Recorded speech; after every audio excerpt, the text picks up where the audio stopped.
The Moving Iron Podcast is brought to you by these great sponsors. Are you looking to value your equipment more accurately, target the right buyers and close more deals, reach your ideal customer? Then look no further. Fusable isn't just about ag data, it's about action. Our best-in-class solution empowers you to value your equipment accurately, make informed decisions, and find the perfect prospects. Ignite your dealership's growth at fusable.com/movingiron-podcast. Out in the field, every decision counts. You wouldn't plant without testing your soil, so why would you prospect blind? Introducing EDA, your one-stop shop for ag equipment intel. EDA goes beyond specs and prices. You get deep dive data on every piece of equipment like UCC filings that help track ownership changes and uncover potential sales leads. D&B firmographics, which help you understand the financial health and buying power of potential customers.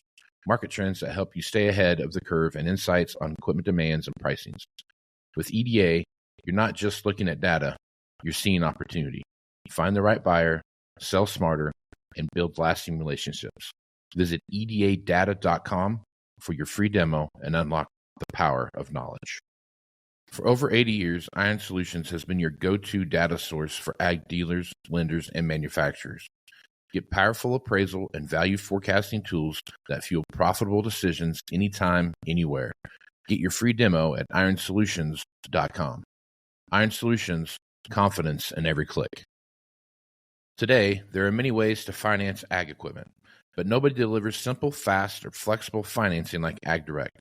Learn more about your options to buy, lease, and refinance equipment at agdirect.com. Valley Transportation has been hauling ag and construction equipment across the country for the past 33 years. Call Parker at 800-657-4910 for all your trucking needs. At Valley Transportation, our goal is to help you reach yours. When you partner with Axon, you immediately gain access to a full range of products and solutions designed to meet the complex needs of today's grower. We carry all major brands and sizes of tires and wheels. We specialize in large diameter wheels for large equipment. We have one of the largest OEM replacement wheel inventories in North America. Known for extreme flotation setups, duals, and triples, we have wheels for all makes and models of tractors, sprayers, combines, and grain carts. If we don't have the wheel in stock, we'll custom build, sandblast, and paint in-house. There isn't a more vast inventory in North America dedicated to helping dealers move more iron. With facilities on the West Coast and in the heart of the Midwest, leverage our 230,000 square feet of indoor inventory to solve any problem a grower may have. Move more iron with Axon.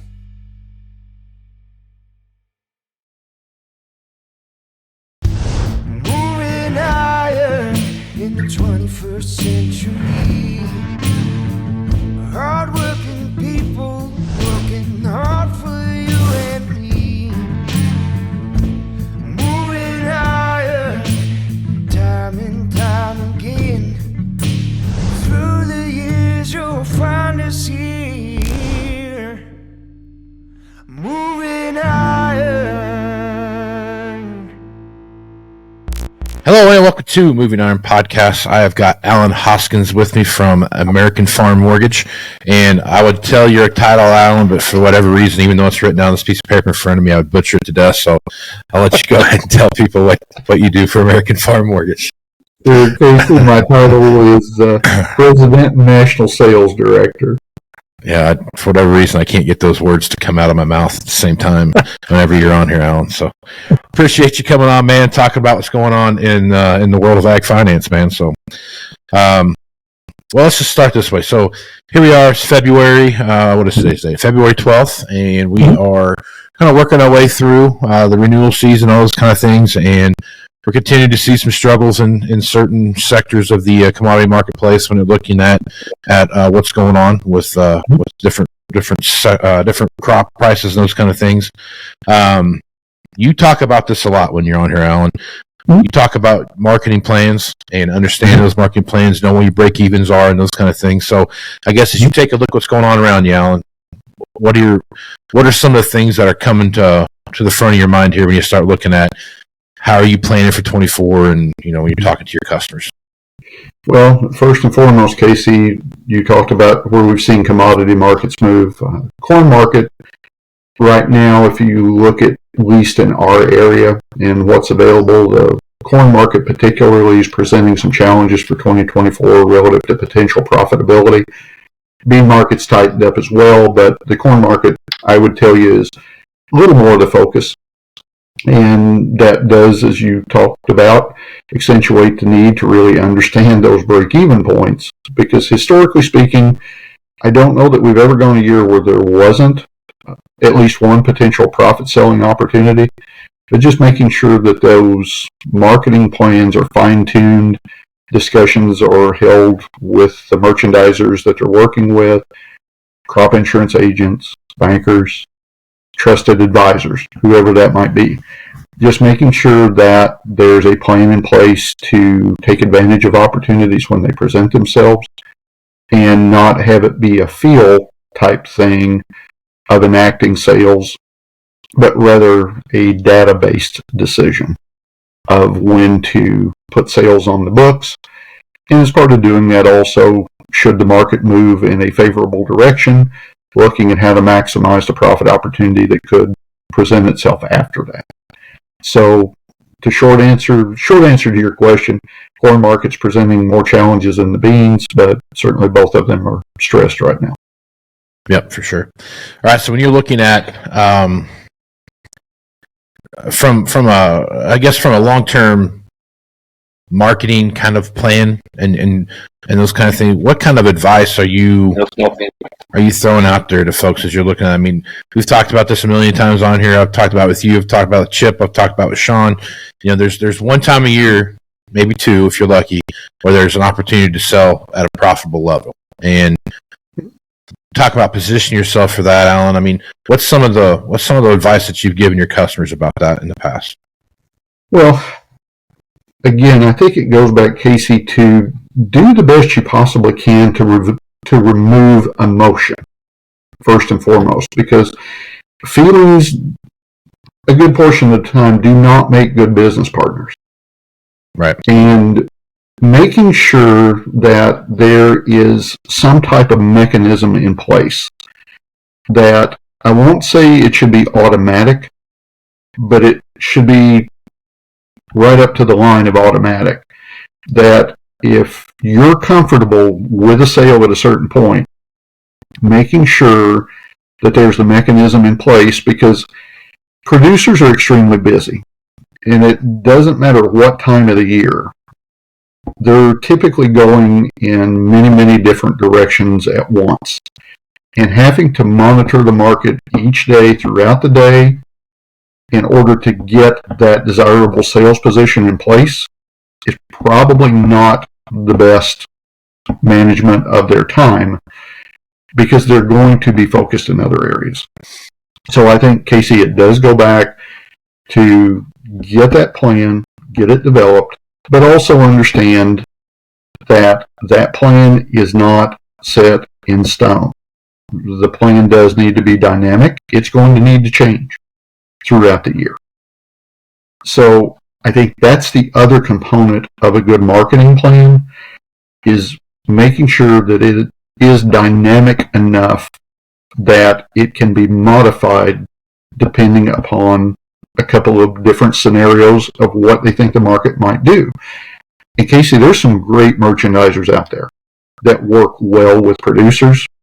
Mm-hmm. One of the things I would tell a producer to be cautious of, if you're working with a merchandiser and the merchandiser doesn't know your cost of production, ask yourself how a merchandiser can guide you in creating a profitable sales opportunity if they don't know your costs.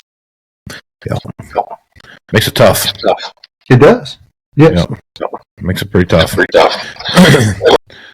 All right, so I got to say this. I got to throw this little plug in here real quick. Moving Iron's official data partner is Fusable, the home of iron solutions and EDA data. Ignite your dealership's growth at Fusable.com. So it's my one commercial for the podcast here. All right, Alan. So let's talk a little bit about the Fed came out at the end of last month, right? So they came out and said, it came out in December and said, hey, you know what? We're going to have this. We're lowering the rates 3 times next year. At least that's what they made it sound like. A week or two after that, they came out and said, if it looks right, you know, they kind of left that part out of their first statement and kind of adds a few things to it. The January came out. Nobody was expecting to see anything in January. I don't think anybody thought that was going to happen. Pretty much the same thing happened, but the reaction to the marketplace on both sides of the ball, whether you're talking Wall Street side, you're talking on the commodity side, I mean, you saw some pretty sharp down days immediately after that when it came out, which, you know, real surprise, right? But that being said, I guess as you're looking at things right now, how did you interpret what Jerome Powell said, and what was your feeling after that report came out? Well, I can't say that I was terribly shocked when they kind of did what they said they were going to do. That there wasn't probably going to be any movement, because at least with the most of the discussion I've heard, Casey, it's been more about what is anticipated rates are going to do throughout 2024, as opposed to within the first quarter of 2024. Right. My personal opinion is Jerome Powell's a pretty darn intelligent gentleman. And I would tend to think that lessons learned from the failure to move rates upward aren't going to necessarily be repeated as we continue to move forward. I hope there have been some lessons learned that will allow the Fed to make good decisions in a more timely manner. Now, I can't say for sure what's going to happen because I don't know. I think the other thing that we take into consideration, and I've not gone back and done any historic statistical analysis on this, but this is an election year. So I don't know what, if any, impact that may have as we move forward.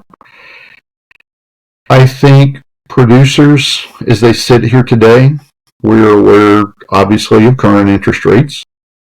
Most producers, absent an unanticipated opportunity for perhaps purchasing a farm or just an equipment deal that they didn't believe might come to fruition, most producers, I think, Casey, can do a pretty good job projecting borrowing needs for the balance of the 2024 crop year. They know in all likelihood where their operating needs are going to be, and they can work with their lender, with their accountant, whoever their trusted advisor is from a financial perspective, in being able to model out what their profitability looks like based upon current interest rates. And they can also do some rate shocks, looking at both the downside and, candidly, on the upside too. I'm not saying rates are going up, but I think it's wise to at least look at both sides of the equation. Sure. From that standpoint, then, just as a marketing plan is dynamic, I believe they have a plan as to how they would handle interest rates lowering if they have good relationships with their lenders. Asking the lender, how do you see working with me changing if we have a 25, 50, or 75 basis point reduction in interest rate? Learning the lender's thoughts, having conversations about what the borrower would like to see, and making sure that there's a plan of understanding, at a minimum, of how both might work together to accomplish the goals, because obviously the producer is wanting to minimize expense, and the lender, whoever that might be, is in a position where they want to retain a customer relationship. They want to retain it at a profitable level. But certainly you look for opportunities to partner together on how to accomplish the goals that are meaningful to both. So I think this is a really good time of year to have those discussions, so that in June or July, August, if we see those rate reductions that have been spoken of, there's already a plan of attack or a plan of non-action, if that's what's agreed upon, in place, so that folks aren't surprised. Right. I think that's the thing about this year is that there's a lot of variables out there that you can't quite put your finger on as to what is good and what's not good and what's going to happen and what's not going to happen. And kind of having that plan that goes both ways seems like it's a very good plan to have, I guess, for lack of a better term. When you're looking at the various signals out there, I mean, it takes one crazy thing to happen in the Middle East right now with all the stuff going on there. Wouldn't we have to be too crazy that all of a sudden the price of oil now jumps up? You know, diesel goes up $1.50 a gallon type of thing. You know, and you start looking at that from that perspective, or you know, if we have the active hurricane season that Sean Hackett's talking about in the Gulf, that changes some stuff too. Where you start looking at natural gas, you start looking at you know, the refineries along the coast and what those look like. So all of a sudden now you've got some pretty big situations out there that do need to have some attention, at least pointed to anyway. That'll kind of put you in the scenario that you need to be in. Absolutely. Yep. And I think, Casey, this discussion in and of itself highlights a point, and I've used the term trusted advisors a couple of times. Mm-hmm. Producers with the complexity of most operations today, and you look at the risk that they're managing, that trusted advisor base needs to, in my opinion, have broadened over what it was a few years ago. You mentioned a couple of the folks that you have on here on a regular basis, being Sean Hackett and Chip Nelliner. Mm-hmm. You know, I think making sure that folks do take the opportunity to listen to what I believe are very knowledgeable people in their fields, and making sure, you know, you perform a great service with this podcast. And I think that as they learn, because there's times that it's easy to not identify the risks that are out there or to maybe overlook some of them. But I think broadening that base of trusted advisors to ensure that they're looking at all the risk components that they actually deal with. Because I think producers sometimes are a little too humble in looking at their operation as being the multifaceted business that it is. And I think just making sure that they have those folks that can give them thoughts and ideas, not tell them what to do, but give them thoughts and ideas on things that they might consider and work with them to develop strategies to help mitigate some of the risks. I think that's one of the best areas of one of the best opportunities for improvement that most producers have. Yep, right on. Okay. So as you take a look at, let's talk, this is something I've been thinking about for a while, and I'd love your opinion on this. So as we're looking at coming out of 2020 through 2023, looking at 24, a lot of stuff got updated. You might not have got it when you ordered it, but it eventually got to you, right? You can just take a look by the amount of used equipment out there right now and what that is. So plenty of equipment has gotten delivered. As you're looking at the scenario, it feels an awful lot like the scenario of what we saw happen in 2013-ish, where not necessarily the collapse of the marketplace or anything like that, but you know what? I've pretty much updated my entire farm over the last 5 years. I don't feel like I need to have the conversation to update my farm anytime soon. Obviously, the annual roll guys are going to be doing what they're doing, but when you're looking at the traditional buying cycle guys that are every X number of years I do, you know, X type of thing, really feels like that I don't want to say no one's pulling back the reins by any means, but they are taking a hard look at what they have, what the interest rates are, and those kind of things. So I guess looking out there with your crystal ball on, looking at the marketplace, how do you what the conversations that you're having? Are you feeling like guys are saying like, you know what, I'm good for a while on my equipment, or do you feel like there's guys out there saying like, you know, I'm looking for a deal right now. If there's something that pops up, I'm going to move on it. What are you seeing out there? First and foremost, someone that maybe hasn't updated something over the past 18 to 24 months, sticker shock is the first term that comes to mind. That's the nicest way to put it out. Yes. That's the one consistent thing. And Casey, I hear that on folks that are looking at new. I hear folks that are looking at used. Right. And I can think of one particular individual that I know that they trade a fair amount of equipment, and they've done it for years and years. And even that individual that I had a conversation with here about 2 or 3 weeks ago, even he talked about, wow, the costs have really risen exponentially. Yeah. So what I'm kind of hearing across the board is twofold.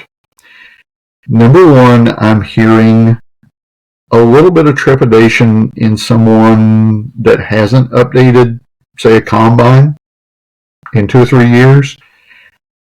And the question is, how do I justify the commitment I'm looking at?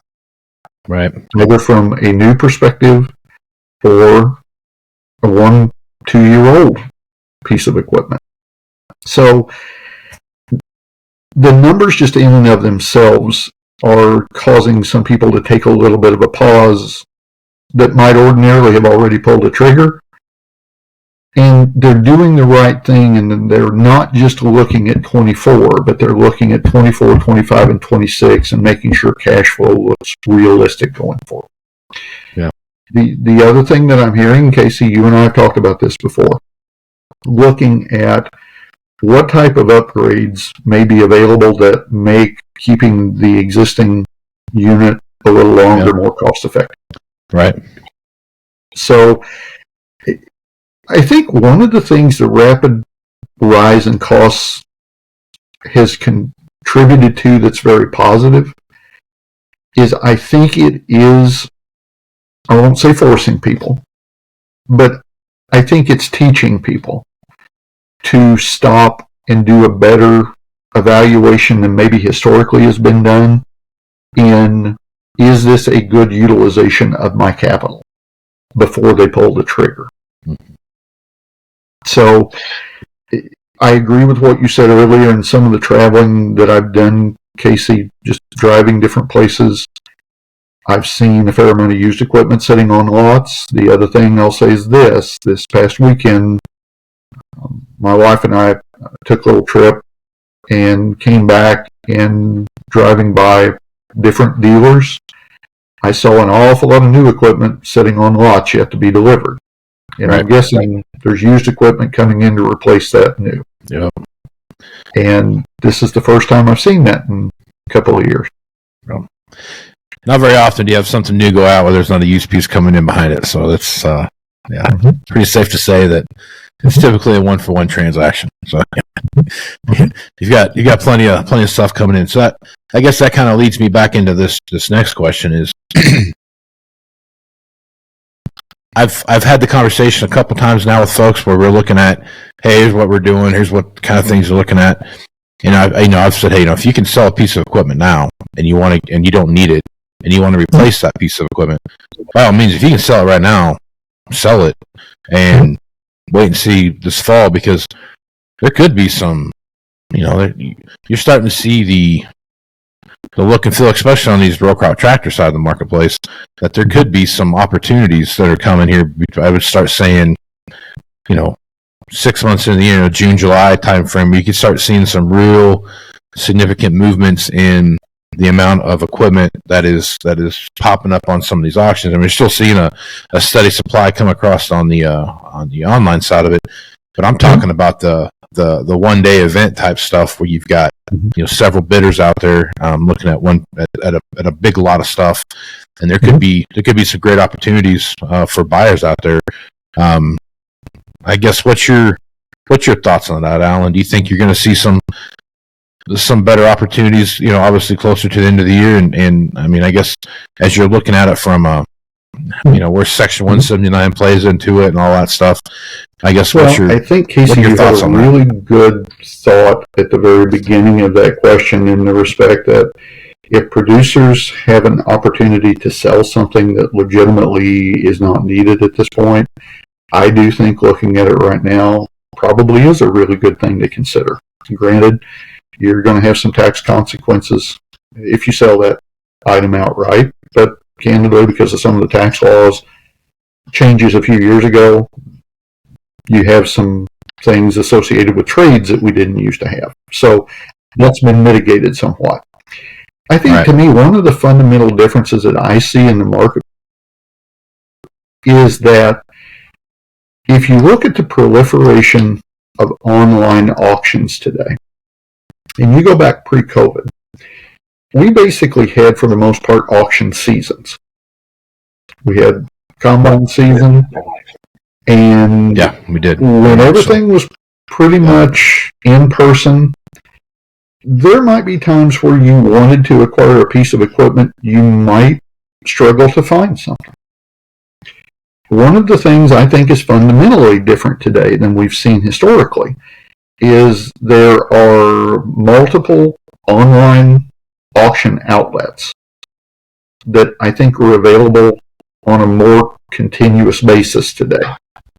So that if someone does need to replace an item that they've sold, I think that is something that wasn't historically true in the marketplace. Now, I've not talked to any experts other than the one I'm talking to right now that might be able to refute that or agree with it. But I do think, Casey, from my perspective, that's a fundamental change in what we've historically seen in agriculture. I would tend to agree with you completely in the respect that if we continue to see interest rates reside where they are and we continue to see the challenges that may present themselves from a profitability perspective with where commodity prices are and what we've talked about on the equipment side, the dealers' lots having a little more opportunity to purchase things because of higher inventory levels, it would seem logical that as we get toward the end of the year, barring anything to the contrary, as far as changes in trade policy that might affect commodity prices, it would seem there probably are going to be some pretty good buying opportunities. But I do think one of the things, again, going back to my comment, historically I've heard producers say, I'm a little reluctant to sell that tractor this spring because what do I do if I need one? And I think the change in the online auction may have addressed that issue somewhat and should make potentially producers a little more comfortable if they get an offer that they think is meaningful. Maybe go ahead and look at that a little harder than they would have otherwise. Yep. Now, I think there's something to that. The online auction stuff that we see now, comparatively to what we've seen in the past, is that I used to have an auction every so often, right? There wasn't. There's an auction every week. You can just jump on 4 or 5 different places and see what the auction stuff is out, and there's plenty of it to pick from. So, yeah, if you can do something, I mean, and you can wait till fall to buy it, I think there's some opportunities. Now, all that being said, if it's a good time to buy, it's not a good time to sell. So you need you got to make sure that you're timing that correctly with what you're doing, and kind of go in eyes wide open with what values are going into this, because the conversations that I have with folks, and granted, this is what I do for a living, so it's my viewpoint's a little bit different, but the not being educated on what your machine is and what it's worth before you start having that conversation is so imperative to understand what that looks like. And there's so many tools out there that you can use to get that information. There's really no excuse not to know what that machine's worth. And you can always, shameless plug here, you can always reach out to me, and I'm happy to help you figure out what I think it's worth, and then take it for what it's worth when you talk to me. But I'd be happy to help you figure that out. But I think there's plenty of opportunity on both sides of the fence right now where you're at, and I think some of that's going to start to deteriorate more towards the end of the year, going into 25. Late in Casey, the one caveat that I will put into what I just said, I think there's a segment of the marketplace, and perhaps that segment of the marketplace is that, and I'm going to pick on tractors for a moment, that 15 to 25-year-old tractor that's extremely low-hour, no def, and is kind of the bulletproof tractor that's been out there for years. that market, I think it's still extremely strong, and I think that market's going to continue to stay extremely strong. So the one caveat I'll say about what I did remark, those tractors aren't always going to be out there and be plentiful. So if that's the market the person's looking in, they've got to approach that a little bit differently than if you're looking for a 1 or 2 year old tractor that's maybe a 250 to 350 hour tractor. Sure. Yep. Yeah, you start looking at something that's like I would say pre-2012, right? That's probably pretty safe way to put it. If it's pre-def, it's I can't even remember what they called it, NM Tier 4 engines or whatever it was that they call those. Those engines are a game changer when you start looking at value, right? Those pre-def engines, and you see, I had a guy hit me up the other day, and I can't remember, it was like a 7820, if I remember right, and it had 4,000 or 5,000 hours on it, and it'd been so long since I looked at one of those, I had to go back and research and do whatever. They were still selling those things for 85 to 1,000, 100,000 bucks out there, and I could not believe that. I mean, that machine brand new I think it cost about 80,000 bucks brand new when it came out. So that's just kind of a, the joke always was when I started this business, the 40-20 and the 40-40 and those kind of things were all, if you still had one when you bought it new, you used it for free the whole time because you're going to sell it for as much as you bought it for when it was brand new. And now we're starting to see that in some of these pre-def tractors with a fair amount of engine hours on them. They're starting to have the same level of value applied to them. And Casey, you look at like some of the 55 series, the 4455, even into some of the 60 series. You look at where some of those tractors have been selling recently.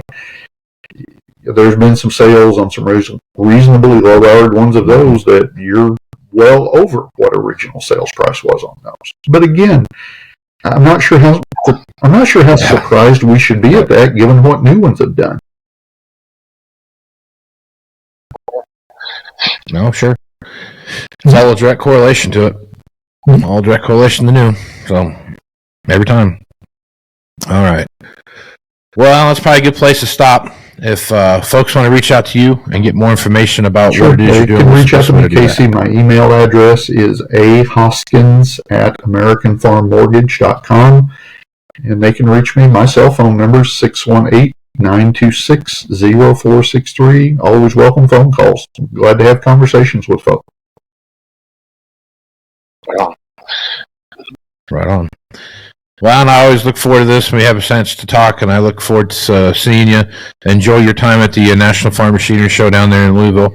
I know you look forward to that every year, so have a good time down there. And if you see anything wild and crazy, absolutely, and I would welcome folks. We've got the American Farm Mortgage booth. It's down there, and would welcome them to come by and visit. Right on. Do you know where that's at? It is in the West Wing. The West Wing. All right. Right next to the president. Something like that, right? Yes. Or excuse me, Casey. I told you it was in the West Wing. It's in the East Wing. I'm sorry. I apologize. Yes, sorry. Oh, the East Wing. Okay. Other side bidding. So that'll work. Well, I appreciate you being on, man. And thank you for having me. You're welcome.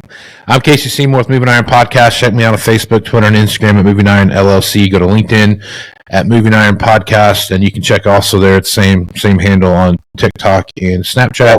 Go to the YouTube channel, which is Moving Iron Podcast YouTube channel. You can check it out there. The video version of this, go to movingironllc.com for everything Moving Iron related. And you can hit me up at 308-225-3305 if you got any questions about anything that you have going on there. Be happy to talk to you about that. Or you can send me an email at movingironpodcast@movingironpodcast.com, and I'll make sure to get back to you on that as soon as I can. So with that, I'm Casey Seymour with Alan Hoskins. Let's go to smart folks. Out. The Moving Iron Podcast is brought to you by these great sponsors. Are you looking to value your equipment more accurately? Target the right buyers and close more deals? Reach your ideal customer? Then look no further. Fusable isn't just about ag data, it's about action. Our best-in-class solution empowers you to value your equipment accurately, make informed decisions, and find the perfect prospects. Ignite your dealership's growth at Fusable.com facebook.com/movingiron-podcast. Out in the field, every decision counts. You wouldn't plant without testing your soil, so why would you prospect blind? Introducing EDA, your one-stop shop for ag equipment intel. EDA goes beyond specs and prices. You get deep dive data on every piece of equipment like UCC filings that help track ownership changes and uncover potential sales leads.